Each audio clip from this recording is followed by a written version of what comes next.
This week on the BackTable podcast. If it's somebody who just has run-of-the-mill allergic rhinitis and they're coughing as a part of that, they may get better within a day or two of getting them on the right treatment. The nasal spray, the nasal rinse to remove the inflammation, the oral antihistamine to control the additional inflammation that can arise from breathing in the allergens, their environmental allergens. So it really depends on the exact situation, but I think as a physician, you have to prepare your patient for the likely outcome according to the exact condition that they have that's causing their cough. I get that question sometimes, and you can never have a crystal ball and know for sure what's going to happen, but I think based on what it is that they're presenting with and the severity of it, you can give some guidance on when you can expect to see some improvement.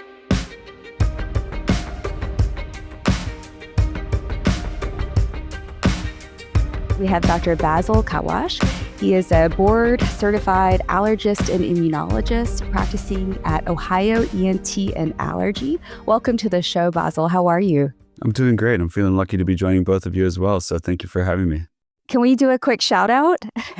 We need to do a quick shout out to my colleague, AJ Tompkins, who loaned me the microphone and was a guest on this show previously. And which episode was it? You said the number earlier. It was episode 171 on the workforce analysis within our academy and our field of otolaryngology. So thank you, AJ. And if any of our listeners want to check out his episode 171. Yeah, so you're an allergist in his group, which also has ENTs. Correct. So before we get into talking about chronic cough, can you just tell us a little bit about yourself, your practice, your journey, and what that looks like? Sure. So I'm a board-certified allergist and immunologist, so that's a subspecialty essentially within medicine. So you can go through either pediatrics or internal medicine residency or med-peds residency before subspecializing in allergy and immunology. We focus on diseases of the immune system, including the most well-known disease of the immune system, which is allergic disease, broadly speaking. So things like environmental allergies, food allergies, asthma, which is a largely allergic disease as well. And that's basically the background of training that I've received. I went through internal medicine before I subspecialized in allergy and immunology, which is a 2-year fellowship. And I was in academics in Nashville, Tennessee at Vanderbilt for a few years after completing my training. And then last year pivoted to private practice back in Columbus, Ohio, which is my hometown where I grew up. Was living away for some time before gradually making my way back. And then I would say that one of the cool things about being in the group that I'm in right now is, as you said, we have both allergists and ENTs, as well as a few other types of medical specialties represented within the group. So that really allows for a lot of room for cross-disciplinary collaboration and leads well and lends itself well to managing things like chronic cough, which, as we're going to get into, is a condition that often requires the input of not just allergists and ENTs, but sometimes other medical specialists as well. Yeah. So to get into our topic, to just kind of set some definitions, what is the clinical definition of chronic cough? It differs between an adult and a child. So a chronic cough, I don't know if you've noticed, but time moves a little bit faster when you're an adult than when you're a kid. So in adults, chronic cough is any cough that persists for more than 8 weeks. If it hasn't resolved after 8 weeks, by definition, it's a chronic cough. In kids, because of that time compression effect, obviously, it is 4 weeks. So a cough that hasn't gone away after a 4-week time period is a chronic cough if it's in a pediatric patient. You have a little bit different ways of thinking about it, depending on if the patient in front of you is a kid or an adult. Exactly, yeah. And so just kind of pretending that we're kind of walking through the patient visit, when you look at your schedule and you have some chronic cough on a schedule, like what are the most common causes for that in your practice? Far and away, the most common cause of a chronic cough is what we call upper airway cough syndrome. So the cough is something that originates from the upper part of the airway. You can think of the airway in 2 parts. There's the part above your throat where, essentially where the air can go into the lungs where gas exchange takes place. Below that is the lower airway, and above the throat is the upper airway, just to use some layman terms right here. So the upper airway includes things like the nasal passage, where you're breathing in air through your nose, and of course parts of the oral passage as well, where you can breathe in through your mouth sometimes to move that air down into the throat and then, beyond that into the lungs. And we believe that the most common causes of chronic cough tend to be in terms of the plurality of cases of chronic cough tend to originate from the upper airway inflammation. Things like allergic rhinitis can cause that. Things like chronic sinusitis can cause that, and things like non-allergic causes of rhinitis. You think of atrophic rhinitis if you're thinking of an elderly patient or somebody who's experienced something that has led to atrophy of the lining of the nasal passage. That leads to inflammation and nasal drainage, which can lead to postnasal drainage, meaning the drainage goes down the back of the throat, deposits itself into the vocal cords, and that is very commonly a cause of chronic cough. So in your practice, how often do you see patients that come in with a chief complaint of cough or chronic cough on your schedule? Almost every day, to be honest. I mean, yesterday I had a patient with chronic cough, and I thought ahead to recording this show as I was examining the patient and ordering my tests and doing my evaluation. So it's a very, very common complaint in our world. And in your just regular, here for allergy evaluation, how often are you teasing out, actually, this is a chronic cough picture as well? That's a little bit less common, I would say. I mean, sometimes it's here for asthma, and I tease out that it's a chronic cough, which of course we'll talk more about asthma and lower respiratory diseases later. But in terms of somebody coming in for allergies, they tend to be most bothered by the itchy eyes, the congestion, the feeling like they can't breathe through their nose. And they tend to be those that are suffering from those kinds of issues and trying to load up on whatever they can get over the counter to try and make themselves feel better. Those are the people that come in for allergies as their main complaint. But people that come in because they're coughing and they suspect that it could be asthma, or they want to know if it could be an allergy, that's somewhat of a separate population of patients for me. And so as you're talking to patients and getting that history, are there any key questions that you always ask that kind of help start to form that differential as you're talking to them? Absolutely, yeah. I mean, I think the most important part of anybody's evaluation of a chronic cough is the history. So you really need to ask a lot of questions and ask questions that can point you towards where the cough could be coming from. When we think about what a cough is, I mean, we kind of take for granted, what's the definition of a cough? Because we've all coughed before. We've all had cough due to feeling sick or catching a cold, catching the flu, or just overexerting yourself every once in a while. I mean, that can make you cough. But a cough is really any abnormal movement of air in the opposite direction that it should be going in. So, you're not naturally breathing in and breathing out. You're forcing air out through some sort of an unnatural process. So the questions that you ask should be targeted towards trying to figure out what kind of an unnatural process is causing this provocation. Is it a process that is originating in the lungs? Is it something that's originating in the throat? Is it something that's originating somewhere else in the air passage, like I said, the upper airway? Or could it be even something that is more just behavioral, that is not within the airway at all? Or again, one aspect of throat-related coughing is acid reflux. So could it be something coming from the gastrointestinal tract? So when you ask questions, you want to ask, is the cough just a pure cough? Does the cough bring anything up? Are you coughing up sputum, and what color is it? Is it, green, or is it more just white, or is there anything even being produced? Is the cough accompanied by shortness of breath or wheezing? Is that part of this picture? Is the cough accompanied by nasal congestion? Is that part of what's going on here?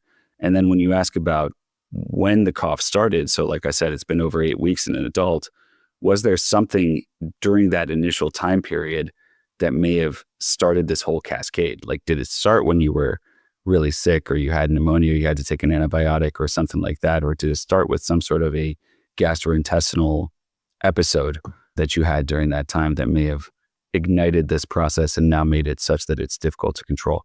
Mm-hmm.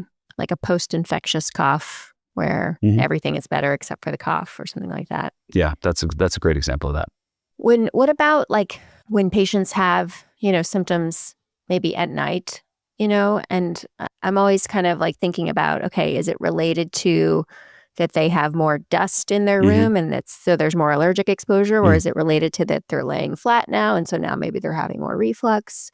And then you think about whether symptoms are only when they're awake, or do they wake them up from sleep? Do those types of details about the history make you think one thing or the other? Absolutely. The time of day can tell you a lot. And at night is a very common time for a person to have exacerbation of cough. And I think you named already several of the reasons why that might happen. So acid reflux, some people have actual reflux that they can feel at night. They can experience heartburn at night also. And that's something that you may want to tease out with your questions. But other people, they may not experience heartburn in the purest sense, and maybe a cough, and they may have what's called silent reflux. So that's something to keep in mind as well. The bedroom is a place where we spend 8 hours a day, many of us. So that's the time where if we're going to be exposed to one setting in which we're breathing in potentially things that we're allergic to, that's the place that is often of a lot of concern to us allergists. You mentioned dust, and that's an important factor as well, but there are other things that could affect the bedroom environment that may lead somebody to be more likely to be experiencing allergy exposure. So if it's somebody who has a window open, for instance, when they're sleeping, they're allergic to pollen. If it's somebody who sleeps in the same room as one of their pets and they're allergic to the pet. If it's somebody who, for some reason or another, there's mold exposure and they're allergic to the mold. I mean, those are all the different kinds of environmental allergens that may lead somebody to experience worse symptoms when they're lying down flat in their bed. It may have nothing to do with the lying down flat. It may be the setting itself. How is cough from like postnasal drainage, from allergic rhinitis, different from cough from asthma? How do you tease sort of that upper lower etiology out? Sure. So asthma is a condition that's defined by reversible narrowing of the airways. So, we got to start there, and we got to start talking about what is asthma first before we can really elaborate on how do you distinguish an asthmatic cough from a non-asthmatic cough. Again, the main feature of asthma is that obstruction of the airways. So basically the parts of the airway that feed into the distal part of the lung where gas exchange takes place, those get closed off, either due to inflammation, there's some mucus or something like that that is congesting those airways, or due to the reversible contraction of the smooth muscles of those airways that makes them narrowed. So cough can happen as a result of that, but it's pretty rare. It can happen that cough is the main feature of that, but it's somewhat rare for that to be the only feature of asthma. So somebody who has asthma, they're likely to also have some shortness of breath. They're likely to also have some signs, at least on physical exam, of wheezing when they're going through an asthma attack, because that narrowing of the airway leads to that high-pitched sound that can happen when you're moving air, and especially moving air quickly into the lung or trying to overcome that airway resistance. So those are all things that are features of asthma in the classical sense. And those are things that you really need to try and sort out if you're trying to identify whether this is an asthmatic cough. History can help with that. Physical exam can be really helpful with that as well. And then you can also try, if a patient has a bronchodilator, let's say they have a rescue inhaler at home, or whether they're because they're a known asthmatic or whether somebody prescribed them a bronchodilator to try and see whether that might help them in their symptoms. You could also try and elucidate, is that something that relieved your cough, or is that something that either didn't help it or potentially even made it worse? You mentioned kind of like asking about whether or not the cough is productive or not. Does that, I feel like sometimes, a productive cough, if people are feeling like it's, people will talk about congestion, and sometimes they'll point at their chest and sometimes they'll point, at their head and, or ears. So that one can be confusing. But like productive cough, does that tip the scales one way or the other? It can, absolutely, yeah. Productive cough definitely makes me think less likely to be something like an asthma, more likely to be something that is either infectious or some sort of other some sort of other inflammatory process that is occurring that is producing a degree of inflammation to an extent that the patient has to cough it up to get it out. And that's something that you'll see with, I think, like you mentioned, like chronic sinusitis or acute sinusitis, even inflammation of the sinuses that is caused by an infection. That's something that can drive a productive cough. Productive cough can also be things like other causes of postnasal drainage that will lead to productive cough that's not necessarily discolored, but just a clear productive cough where you're coughing up white junk or clear junk, and it's not related to an infection. I've definitely had patients present me with their jar of, whatever phlegm that they've been able to produce. I haven't had a jar come in, but I've had photos. They want me to, run some tests on it and figure it out. So man, that would be a new one to me. I haven't had that quite yet. Maybe you haven't had the pleasure? Wow. I had a guy earlier this week who told me that he fills up a cup. He's a truck driver, and he fills up a cup with all of the junk that he's coughing out on some of his trips. Like, he'll literally fill up the cup. Thankfully, he didn't bring this cup in with him. I took his word for it. But yeah, I've seen pictures. I've seen all kinds of things like that. I've seen people cough it up in my presence in the clinic, but I've never had somebody bring in their aged cup of cough sputum. That You're missing out. Yeah. You should offline just let me know what kind of tests you've run on that so I can maybe start to do you have put a those into microscope? practice. Right. Yeah. Smear it on a Yeah. Do my slide. upstairs. Yeah. Send that to pathology, see what they say. Yeah. Things that come up sometimes when we're, kind of working through the patient process of history and physical exam and treatment. If there are things that sound like it could be allergic, meaning like maybe it's seasonal or it's when they're in the bedroom and you're really thinking, okay, this could be allergy. But then they say no to all the like allergic rhinitis questions. So they don't have the sneeze, they don't sneeze, they don't have a runny nose, they don't have the classic kind of allergic rhinitis part of it. Can it still be an allergic cough? Or do they have to have the allergy part too? Because I think patients, when you say allergies, a lot of them automatically think itchy eyes running, they're like, I don't have allergies. Like, that's not me. So absolutely is the answer to that. And believe it or not, there's still so much we need to learn about allergies and why some people manifest with allergy symptoms and why other people don't. And allergies are basically your body and your immune system recognizing something as a threat or something, something that is completely innocuous in the environment as something that it needs to react to and form an inflammatory reaction against. And it's almost like your body has like a phobia of something irrationally, and it causes that inflammatory reaction. We think of allergies as allergic rhinitis because the majority of people, 80 to 90% of people who have environmental allergy sensitization are going to manifest symptoms in their upper airway or in their eyes, right? Because you're breathing in things in the environment through your nose, or they're getting into your eyes, and that's where they're going to cause the problem initially. And that's the first place that they're going to be encountering your immune system as they're entering your body. Of course, that same inflammatory reaction can happen in the lungs. And people with allergic asthma will have allergies as a trigger for their asthma because it's that same type of inflammation that can be provoked by breathing it in. Only now that provocation and that inflammatory reaction is happening in the deeper airways. For some reason, there are people who may not have bad allergy symptoms in the classical sense. They may not have bad rhinitis or conjunctivitis, and they may be able to breathe through their nose just fine. But when the allergens that they're breathing in reach the lungs, they can have an inflammatory reaction in the lungs if they are asthmatic. Because remember, I said that part of asthma could be related to inflammation, not just the smooth muscle contraction. That inflammation could be of an allergic nature in people with environmental allergies, and that can provoke a cough in those people. And they may have no upper airway symptoms at all that they can speak to objectively. That's helpful. Subjectively, I should say. Objectively, it might be happening. Subjectively, they may not be noticing it. Is there anything else on your history, including like red flag symptoms, that we should be looking out for or asking?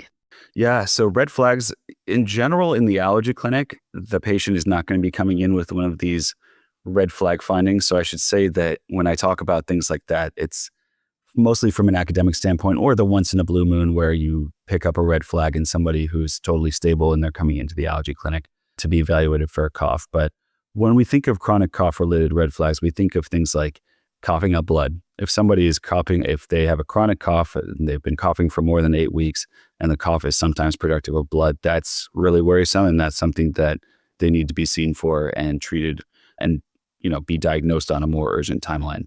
Other things like what we think of as constitutional symptoms, lymphadenopathy, weight loss, night sweats, not just coughing at night, but like soaking through their sheets. That's potentially also worrisome, and that person needs to be fast-tracked in their workup. Other red flags would be things like if the patient is a very heavy smoker or they have a past history of a lot of smoking and they've quit relatively recently within the last 10 years. That's the kind of person that, again, they may be presenting with something more worrisome than just asthma or even COPD or another cause of chronic cough. And then other things would be somebody with a history of recurrent infections. If somebody has had like 5 pneumonias in the last year and now they have a chronic cough. If somebody has a history of getting sick with either pneumonia or a sinus infection or some sort of other illness requiring antibiotics, and that's been going on for years of their life. That's another red flag finding. Last thing I'll say is fixed shortness of breath can be a red flag. Somebody with a chronic cough can have shortness of breath sometimes and have it not be a red flag, but somebody who can never catch their breath, who's also presenting with a chronic cough, especially an older individual, that makes you worried about something like a interstitial lung disease or something that is restricting their ability to even open up their lungs. And that's something that should raise some concerns and maybe speed up the timeline of the workup or get them over to somebody who can evaluate them on a more urgent basis. Got it. Yeah, that's very helpful. I think as an ENT, my fear is always that I'm going to miss something that's happening in the lungs and refer too late or something like that. So I think that's helpful to kind of have that framework in my mind as far as like, okay, these, if these are not present and I'm confident about my diagnosis, then, proceed. And if not, then refer. I think if these things, I was just going to say, I think if, those red flag issues are not present, then it's not to say that they may not have one of those unusual lung diseases, but like you don't necessarily need to be pushing things into a really fast timeline. You can give it time to evolve and see if the patient's still not getting better. Okay, maybe it's time to look in the lungs or have them see somebody. But you also don't want to over rely on lung CT scans and things like that. And, we have to be judicious about how we use those things because they're not totally risk-free. Yeah, it makes me think, I know this is an adult-focused conversation, but it makes me think of the kids that have cough and they have been, we got diagnosed with asthma like 6 months ago, and they've been on inhalers, we're still coughing. And it turns out, foreign body, as well as I've had, tracheal bronchial masses or lesions every once in a while. And so not always have those typical classic red flag symptoms in adults, but one red flag, I think, in the peds population is a diagnosis of asthma as a red herring that just not getting better. And here it's been a foreign body, like a popcorn kernel from 6 months ago. Yeah, they had a box of Cracker Jacks or peanut M&Ms at Halloween, like straight up, Yeah, so. That's such a good point, Gopi. I was kind of, focused on the adult presentation, but you're right. Those are unfortunate, like patients that have kind of slipped through with the chronic cough. Yeah. Yeah. And it's not always foreign body. Most of the time that's usually, but every once in a while it's a weird lesion mass we've had. It's not common, but. Yeah, and just because the patient has asthma doesn't mean you have to anchor yourself to that as the explanation for why they're coughing, especially if they've had mild asthma for so long and it's something that's been controllable with just relatively minimal intervention. And now all of a sudden it's not. That can also raise some set off some alarms in terms of like, okay, maybe we're missing the explanation here. Mm-hmm. Yeah, it could be asthma and something else, right. or they just happen to have asthma, but they have another reason to be coughing. Asthma's not the problem this time. Yeah, that's so true. So as you kind of move on to your exam, in the ENT world, we rely heavily on our scope exam, looking in the nose, the flexible laryngoscopy to look at the throat. For my chronic cough patients, I do listen to the lungs. I try. I do my very best to look like I know what I'm doing and have them take deep breaths. Right. But what does your physical exam look like? Yeah, very similar to what you described. Obviously, I'm looking in the nose also. I'm only looking at the anterior part of the nose. I don't have the sinus endoscope or I don't do diagnostic laryngoscopy. Fortunately, I have fantastic ENT colleagues in my own practice. Like shout out once again to Dr. Tompkins. We can just keep shouting him out throughout this episode if you guys want at different times. Yeah. No, but I have other colleagues that I can refer to as well, and they can help me out with that portion of the exam. But yeah, I'm looking at the anterior part of the nose. Is there a lot of inflammation there? Is there wide open nasal passages, or are there nasal passages just totally impacted with a bunch of junk? Is there even evidence of a polyp? I can see nasal polyps sometimes, actually not terribly infrequently. You can actually see a polyp that has entered into an area where you can actually see it on just a basic physical exam.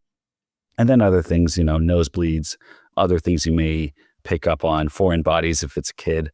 Usually that's something that the parent will have noticed, but not always. Sometimes you see something funny in there. So those are all things that I look for when I'm doing like a nasal or upper airway exam. Then of course I'll look in the mouth and look at, is there any evidence of cobblestoning? Is there any evidence of obvious postnasal drainage? You don't always see that on exam though. It's a little bit, unless there's like very junky, thick postnasal drainage, you don't always totally appreciate postnasal drainage when you're looking in the oral cavity, but still worth checking it and looking at just general like oral hygiene, dentition, things like that, signs of just severe tissue breakdown. That's something that you may want to keep in mind if you observe that there. I do look at the lung. I feel for the lymph nodes also. Is there lymphadenopathy, especially cervical lymphadenopathy, that could be accounting for part of why the chronic cough is occurring? And then listening to the lungs in all fields is really helpful as well, because sometimes you do hear a wheeze, sometimes you hear some crackling, sometimes you pick up on just the way that the person is breathing as well. When you tell them to breathe, are they just taking purely short, deep breaths and they can't hold their breath and fill their lungs all the way? Those are all things I want to keep an eye on, and things that I'm kind of, whether consciously or subconsciously, looking for during that part of the physical exam.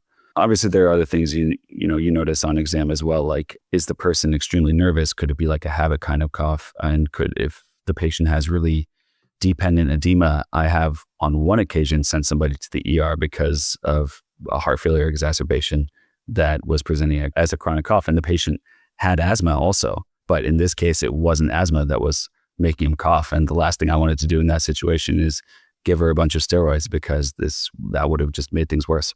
Basil, can you go in a little bit into the oral hygiene part of the exam and how that relates to cough, or what you're looking for, what it tells you? Sure. I mean, I think it can tell you sometimes things about a person's smoking history. It can tell you sometimes things about a person's use of chewing tobacco, other products that may be playing a role here. It can give you an idea of, could there be some sort of a oral infection or some sort of a local infectious process that's also part of this chronic cough. So it's rarely that. That's like the explanation for me, but that's something that may elucidate a few kinds of more remote causes of chronic cough.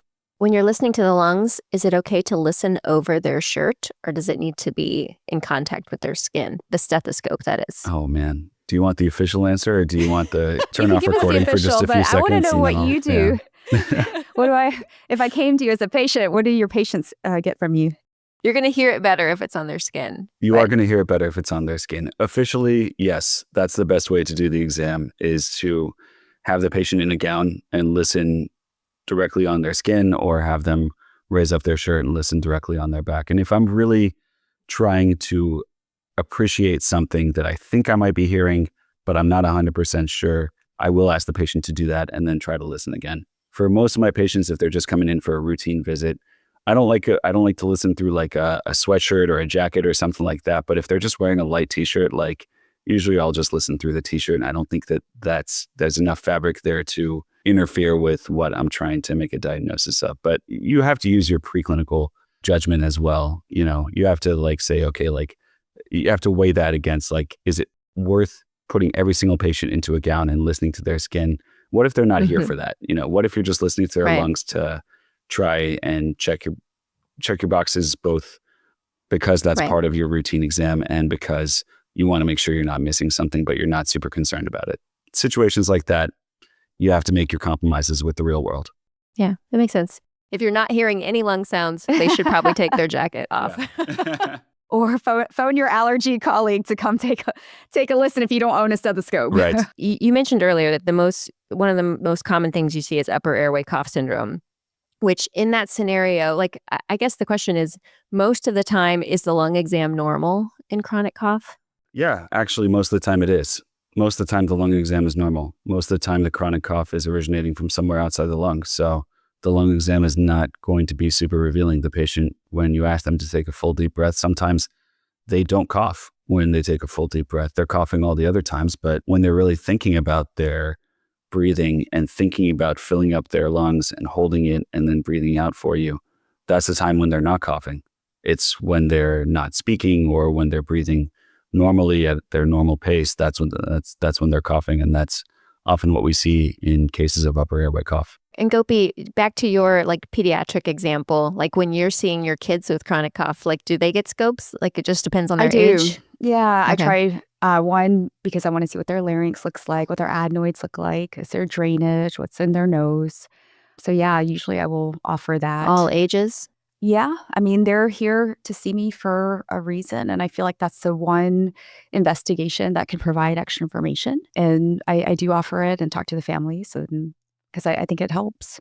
Yeah, sometimes the kids that are between, I would say maybe 5 to 6, 7, 8 can be the ones you have to convince. The babies, kids, you can kind of Right. have the family hold down. The older ones usually, although you got to talk to them too, but yeah, most of the time I think that's an important exam. I may not have a stethoscope, but I gotta endoscope.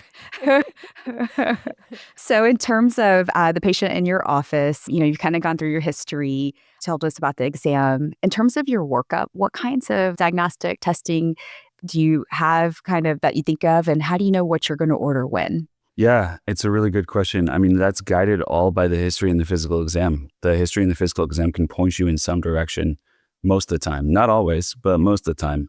It's pretty rare that I'm just shotgun ordering every single test because I have no idea where the cough is coming from. Usually the history of the exam will help me narrow, is it most likely upper airway?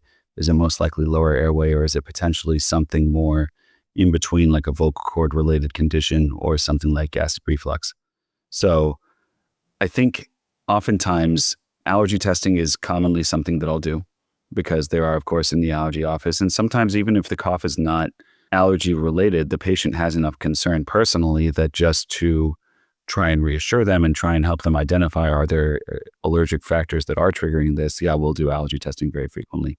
If we suspect that the cough is lower respiratory, so if we think it's coming from some possibly obstructive process in the lung, whether it's asthma or COPD or even something else, we'll do spirometry in our office. So that's where the patient they breathe into a handheld device that measures their lung volumes. It's like a pulmonary function test, but it's something that is portable and that can be done in just a general outpatient medical practice. And a chest x-ray can also be helpful in a lot of cases. I think when the spirometry is normal, especially if the allergy testing is normal, and especially if the upper airway cough syndrome evaluation and potentially therapeutics haven't resolved the cough, then that's where the chest x-ray, I find that to be really helpful. I'll always send a chest x-ray in that situation, even as just a rule out, because you never really want to miss like something that's just a frank pulmonary obstructive condition or something else going on in the lungs that requires treatment. And occasionally, yeah, that reveals some, low-grade simmering pneumonia that's just been hanging around. And it's especially in an older individual who might be aspirating or somebody like that. It's not impossible to see that, even if they don't have a classic pneumonia type of presentation. With the chest x-ray, I'm glad you brought that up because sometimes, if there is some concern that maybe there's a pulmonary process going on, I might order a chest x-ray, maybe even before sending, referral to like a pulmonologist or allergy pulmonologist. If the chest x-ray is negative, can I feel pretty confident that we're not missing like a lower airway problem?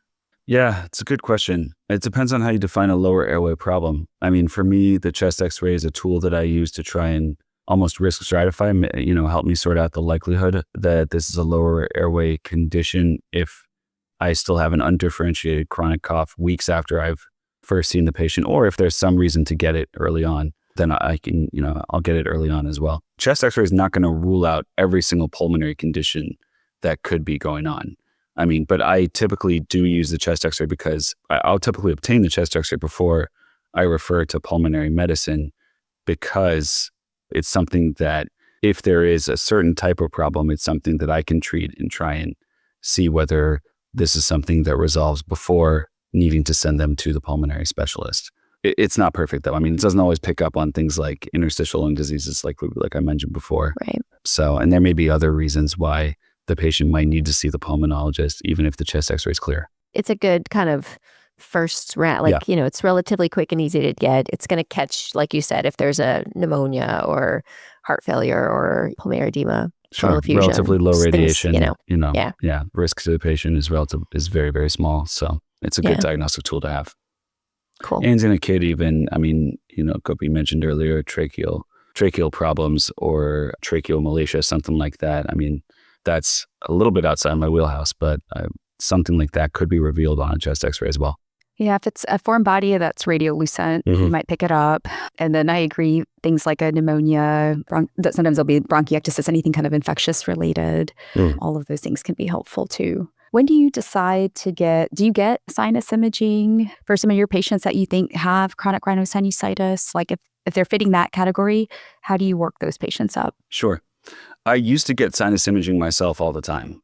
And this was before I was working so closely with ENTs, where I could just refer over to ENT, and the ENTs are down the hall, and they'll schedule them and they'll see them within usually a week or two. And they know how to order the sinus CT scan. They can do it and review it same day with the patient. So typically now it's my ENT colleagues that are getting the sinus imaging. But, having said that, I still will review the sinus imaging when it's my patient who has gone for that to see the ENT. And I still will, have an understanding of where the sinus imaging can play a valuable role when it's the ENT doing that evaluation of the sinus anatomy. Not something that I order myself anymore. I used to order sinus CTs and help me use that as almost like a gauge of like, do I refer to ENT, or is this something that needs a certain type of treatment that I know how to provide, or is this going to pick up on something like polyps where, okay, now I know what the management's going to look like in the future between me and the ENT doctor. Now it's more of like, there's me, there's my ENT colleague, and then there's the sinus CT, which is this piece of data that is helpful to mostly them, but to both of us. And with your allergy testing, do you I assume that since you are in an allergy clinic that you guys do skin testing, but how do you think about blood testing, skin testing, intradermal testing? Sure. Skin testing is more accurate. I think that's pretty well established at this point. I mean, blood testing can be helpful, especially if something doesn't make sense on the skin testing, or if you're trying to put a number on it that you can track over time. Blood testing can be helpful, but skin testing has been around for 100 years. It's definitely more accurate than the types of lab methods that are used to get you a result from an allergy test by blood. So that's the one that we use most commonly. It's more precise. It's quick. You get your answer quickly. You don't have to send off the blood sample and worry about, is the sample going to get lost? When am I going to get the result? Is the lab going to run the right test, et cetera, et cetera? Because I've run into all those problems with blood testing, and that can be really frustrating both for the provider and for the patient. So typically skin testing is the first line. If there's some reason you can't do skin testing, you can do blood testing. And we will believe blood testing is accurate, but not as accurate as skin testing. So probably if we had to put percentages on it, blood testing is between 70 to 80% accurate, versus skin testing is more like 90 to 95% accurate as far as determining what the patient is allergic to. You asked an interesting question about intradermal testing. Maybe a lot of your listeners don't know what intradermal testing is, but intradermal testing, so the normal skin test that we do is scratch testing, where you scratch the skin with the product that you're concerned that the person might be allergic to, almost like a purified protein component of whatever it is, banana or birch pollen or cat or whatever, cat dander.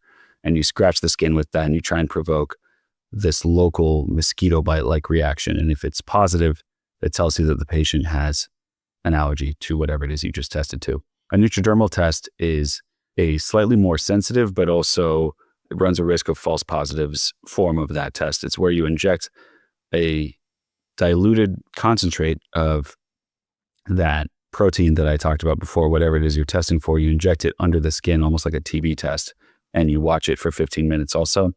And you wait to see whether that turns into this large wheal and flare reaction, which is, indicative of an acute allergy. So that can be helpful in a situation where you're having trouble interpreting the scratch test, but we typically don't jump straight to the intradermal test before doing the scratch test because of the risk of false positives that can happen with it.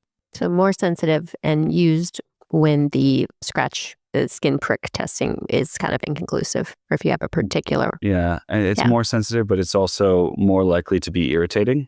So, and if it's too irritating, then that makes it also difficult to interpret, because is this just a purely irritative reaction, or is it something that represents a real allergy? How often do you have to do intradermal testing? Is this like a once or twice a year thing in your practice to clarify the skin prick, or is it more common than that? I think it depends on who you ask. There's a little bit of an art to determining when to do the intradermal test versus the skin test. I mean, for me, it's definitely more common than that. It's probably a few times a week, and some people will tell you every day. But for me, I definitely have patients that they'll say, no, I can't go outside during the spring or else I have allergies. And if all of their outdoor pollen allergies are negative, it's hard to argue against doing an intradermal test in that situation to really try and get an answer. So that's how I tend to use it. Or if somebody's like, no, my symptoms only started when I got a dog and my dog test was negative, okay, let's do the intradermal to try and get an answer on that. So those scenarios pop up a few times a week. In your kids, do you have a preference of blood or skin prick? I also prefer skin prick in the kids. It's a more accurate test. Kids may sometimes have a little bit more sensitive skin, so you can see more irritation, and you have to have the experience to be able to distinguish between what's irritation of the kid's skin versus what is a true positive allergy test. But again, it's more accurate than doing a blood test. It's more, I think personally, just doing it and getting your result after 15 minutes and getting it over with is better tolerated for the kid than having to send them for a blood draw and send that off. And not every kid is going to be on board with that. But most of the time we can get the kid to be okay with doing the scratch test. I'm more hesitant to use intradermals in kids though, because of the needle. And, if I really have to, I will. But I also want my patient to like me. Maybe that's my weakness. Yeah. And then back to kind of just thinking about the lungs, because I don't want to miss something. Do you ever order a CT of the lungs? And one of the, it's funny because, our practice is always shaped by these experiences that we don't forget, right? So there's a patient, it wasn't a patient of mine, but had chronic cough, had months of workup and with chest x-ray and treatments and all these things. And then finally got a CT and it was like a cancer, And so I always think about that, oh my gosh, I don't want to miss, this. And obviously that would be a rare thing in a patient of that, it was a non-smoker, youngish patient. But do you ever order a CT? And is there a good, screening CT? I have before. I mean, when we think of screening CTs, we think of the low radiation CT scan that they recommend for people with a history of heavy smoking as a screening test for lung cancer past a certain age. I don't screen with a CT scan though. I mean, I think, I get a CT scan if the clinical history supports it, makes me think that it's necessary.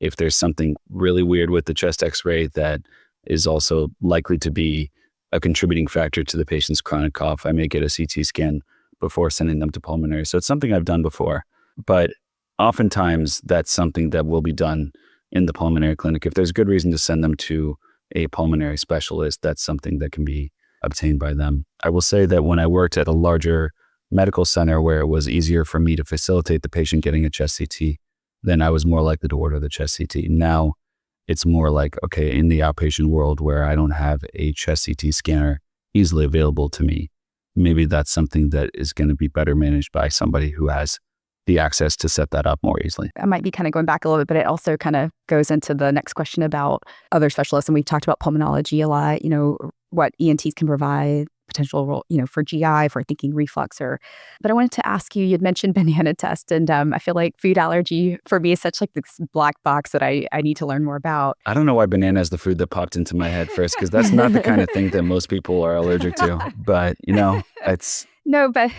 I wanted to ask you, how often is cough a part of a food allergy? And then EOE, when I think, in peds, I think EOE, how often do you see that in your practice, whether it's peds or adults? Cough is rarely food allergy related. I don't think of testing for food allergy if a patient is coming in coughing. I mean, can a patient develop a cough if they have an allergy to a certain food right after they eat that food? Yes. And that's typically because their body's going through this allergic reaction and that's affecting their ability to breathe and their lungs, and that can cause a cough. And as they feel short of breath, as they have that narrowing of their airways, they might cough a little bit, or they might be trying to vomit to try and get that food out of their body.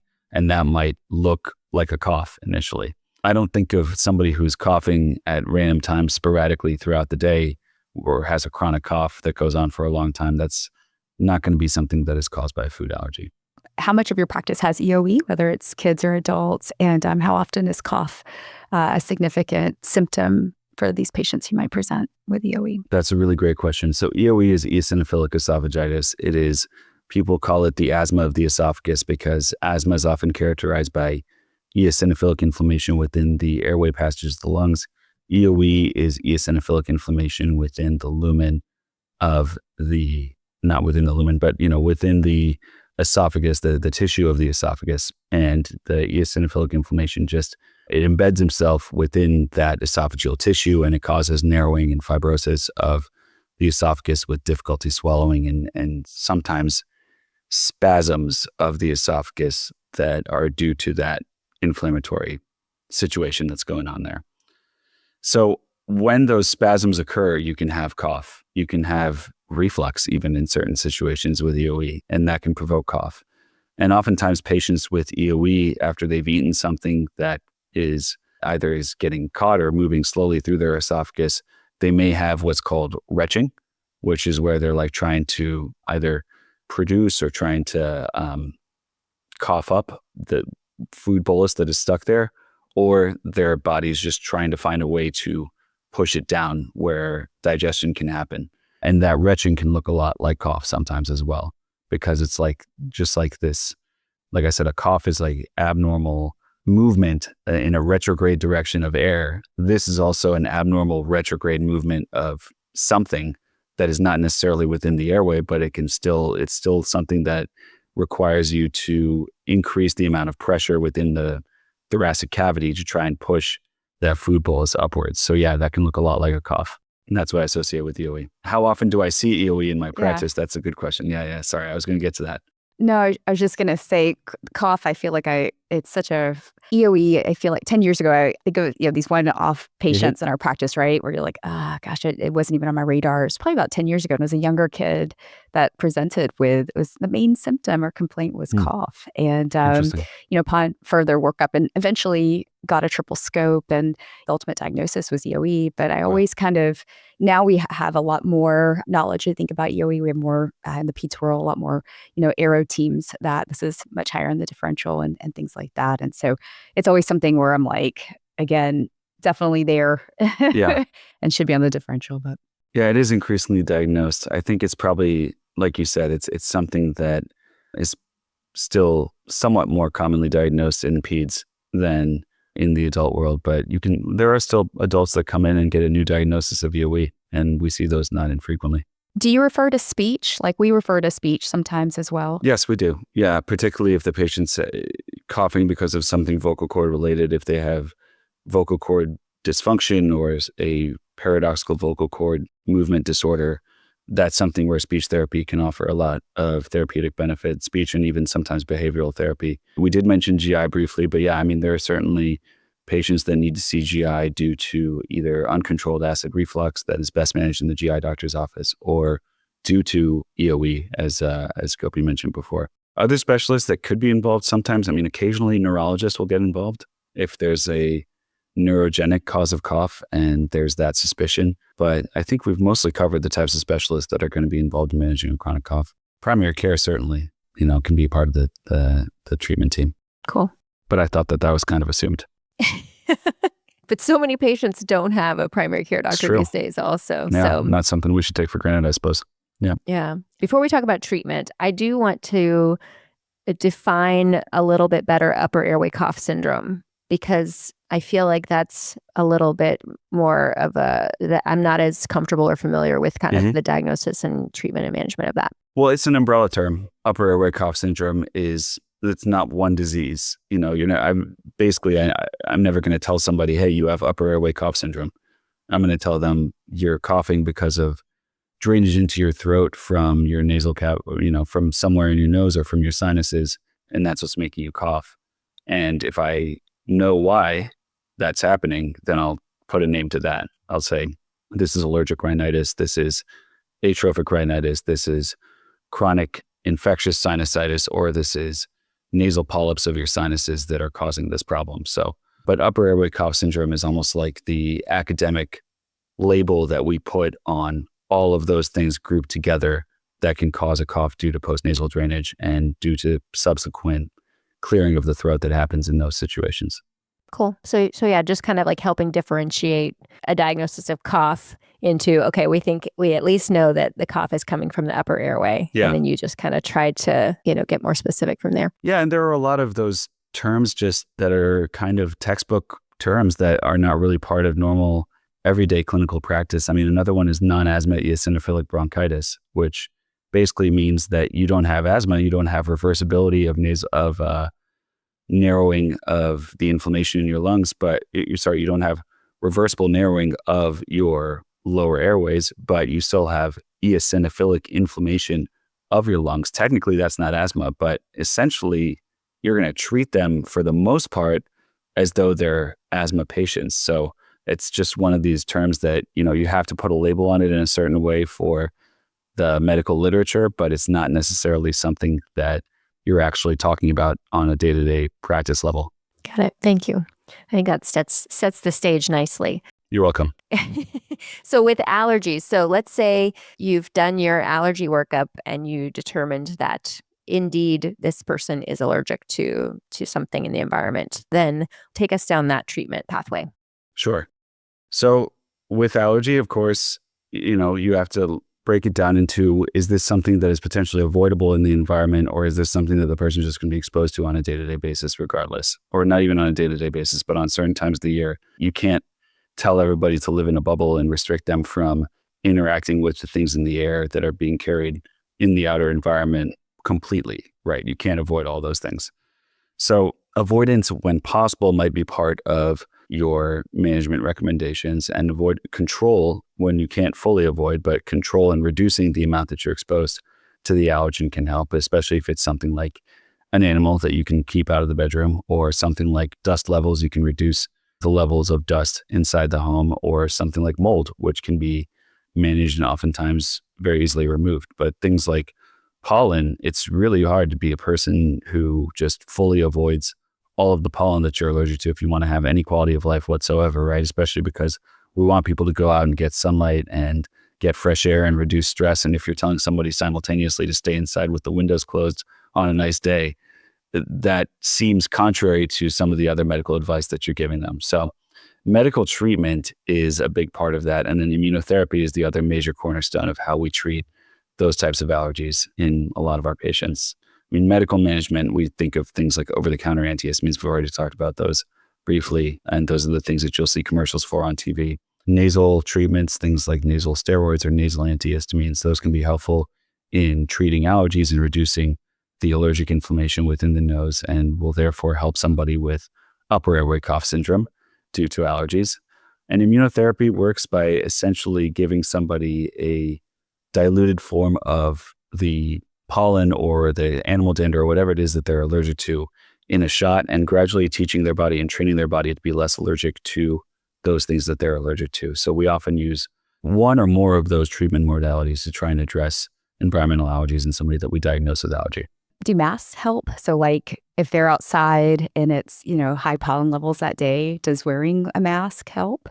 Is that something? I feel like now after post-COVID, we see a lot of times people, if they have a cold or congestion, they might put a mask on. Sometimes, I don't know. Yes and no. I think in general, pollen is so small that it may not always help a lot in terms of reducing how much pollen you're breathing in if you're wearing a mask outside. Plus, you're also kind of reducing the amount that you can breathe out as well. So, and then having to breathe all of that back in from the inside surface of the mask. So I'm not the biggest fan of people wearing surgical masks just because of pollen. Now, if there's an irritant factor, so like, let's say somebody's like, when I mow the lawn, I get really watery eyes or runny nose or whatever. In those situations, I have seen patients get better when wearing a mask or wearing, vision protection sunglasses, something like that, because the particle size is so big that you can actually block it out with a mask. So I think it really depends on the exact situation. On a day-to-day basis, I personally don't think that wearing just this thin layer mask is going to do anything to block out pollen. And how quickly should their cough start to get better? Well, it depends. So, as with everything, depends on who they is. It depends on what their real condition is as far as what's driving their cough. If it's somebody with nasal polyp disease, no matter how much you treat their allergies, they're still going to be coughing, right? If that's a manifestation of their disease until you treat the polyp. If it's somebody who just has run-of-the-mill allergic rhinitis and they're coughing as a part of that, they may get better within a day or two of getting them on the right treatment. The nasal spray the nasal rinse to remove the inflammation, the oral antihistamine to control the additional inflammation that can arise from breathing in the allergens, their environmental allergens. So it really depends on the exact situation. But, I think as a physician, you have to prepare your patient for the likely outcome according to the exact condition that they have that's causing their cough. I get that question sometimes, and, you can never have a crystal ball and know for sure what's going to happen. But I think based on what it is that they're presenting with and the severity of it, you can give some guidance on when you can expect to see some improvement. I've noticed that patients who either they also have an allergist or their primary care has been kind of managing things before they get sent over. A lot of times they're on like Singulair or Montelukast. Do you find that to be helpful in these cough patients? That's a really good question. It can be. The problem with Montelukast is that it has a black box warning for neuropsychiatric side effects, and that's a side effect profile that can be a little bit scary. And especially in certain age groups like adolescents, and especially in people with a past medical history of psychiatric disease, it's one that raises some concerns for me where I'm less likely to use it. I think it's most helpful in patients with asthma or with sometimes nasal polyp disease as well, because it works in blocking certain chemicals that are pro-inflammatory in those types of conditions, and that can be really essential to promoting the inflammation in those types of conditions. So in somebody who doesn't have any of that psychiatric medical history, I think they can be valuable in the right patient, but I don't lean on Montelukast as treatment for the most part. I've never found it to be very helpful in the nose, like for like nasal symptoms, but yeah, it's not helpful for rhinitis in my opinion at all. When I think primary care doctors are fantastic and we need more of them, and they need to invest more in primary care in our healthcare system if we want to fix some of the problems that we have. But having said that, one thing that I see sometimes in the primary care world that I don't agree with is starting a patient on Montelukast for environmental allergies. I've never seen that to be helpful. Are cough suppressants ever in your practice? And when do you start considering a speech therapy referral? Cough suppressants can be helpful, yeah, especially if you've gone through the whole process of trying to work up and trying to identify whether this is something that is more of an asthma or a nasal disease or acid reflux, and you ultimately realize, no, this is largely driven by just some either irritation of the vocal cords that has not been controlled or something more neurogenic. I think cough suppression can be really, really helpful in that situation. And the types of cough suppressants that are likely to work, that's something that I think is still being worked out. I don't know if you think of like the neurogenic or the neurotropic medications as cough suppressants, but we often think of them and use them in that way. So there's the cough suppressants that are things like benzonatate, which is a traditional acute short-lasting cough suppressant. Then there's those like gabapentin or pregabalin or amitriptyline that are more neurologically active cough suppressants that work by suppressing the cough reflex. And then there's some newer agents also in that category that are coming out.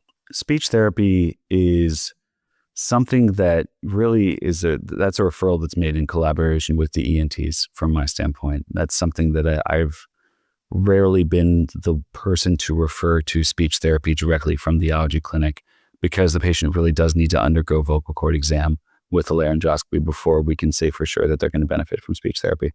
Yeah, that makes sense. I wouldn't feel comfortable sending someone Without to an speech evaluation. without someone having looked at the vocal folds. Patients sometimes will come in and they have kind of discovered that, cough drops, as long as they're like sucking on a cough drop, it's helpful, or, hot teas or other types of things. Like, any thoughts on that? It'll be like specific cough drops too. Like, it's not like, it's like the watermelon flavored from Amazon. Like, seriously, like there's specific ones. Huh.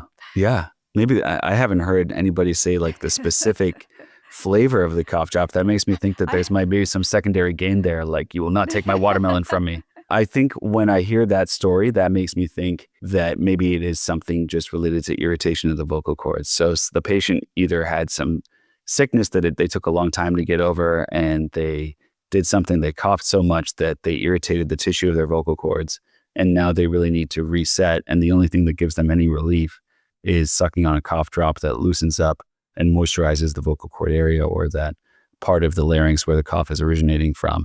And they feel like they have to do it constantly because once they take away that lozenge effect, then the tissue, that irritated tissue is once again exposed and it just provokes the cough all over again. That's a great ENT patient and potentially speech therapy patient for me. Got it. Yeah. But cough suppression, long-term cough suppression can work for those patients pretty well. And any other lifestyle modifications that you ever talk to patients about? Do you talk to them about making sure they're drinking plenty of water and staying hydrated and, just stuff like that? Yeah. I mean, I think, those are things that in general are components of the lifestyle that I think every doctor should be encouraging.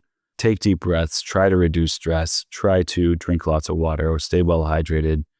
Do some things in your life that give you serenity and don't make you think about coughing all the time. Eat healthy. Try not to eat too close to when you go to sleep so that you don't have too bad of reflux, and, lose weight potentially to help you, if acid reflux is a component of this at all, help bring that under control.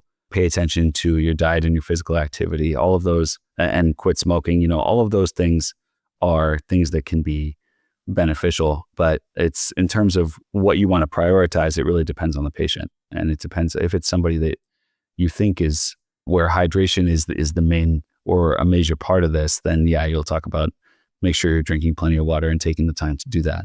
But, if it's somebody where there's a more pressing lifestyle related issue, then you may want to address that first before you start talking about everything. Basil, you had mentioned some newer therapies coming out for cough. Can you tell us a little bit about those? Yeah, sure. So there are newer therapies that are being studied that are more neurologically active treatments for chronic cough, specifically for chronic cough. I mean, I mentioned gabapentin and pregabalin and amitriptyline earlier, and those are used off-label to suppress cough. So those are things that are approved for neuropathies, including numbness related to diabetes and things like that, that have been used for what we believe is neurogenic cough to reduce that neurogenic feedback and hopefully try and improve the cough from that standpoint. There's some evidence that they work in doing that, but they're not specifically approved for cough. Now there are some agents that are being looked at specifically to suppress the neuronal feedback, I should say,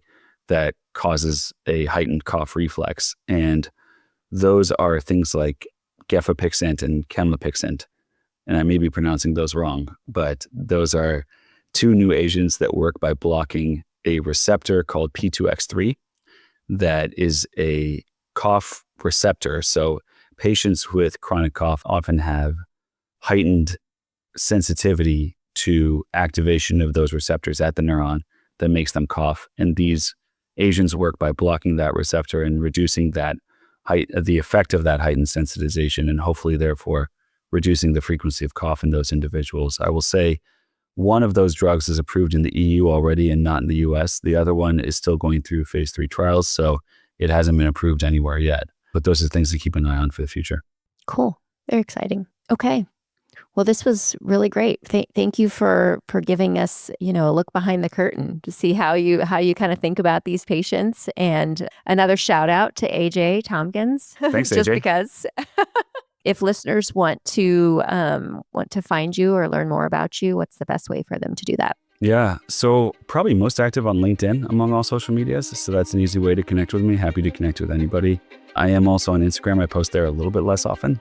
So you can find me on either of those places, and I'm sure you'll post my links in the show description. So yeah, thank you again for having me. I really enjoyed the conversation today. Yeah, thank you, Basil. This was fun.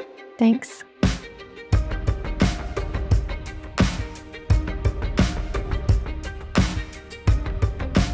Thank you so much for listening.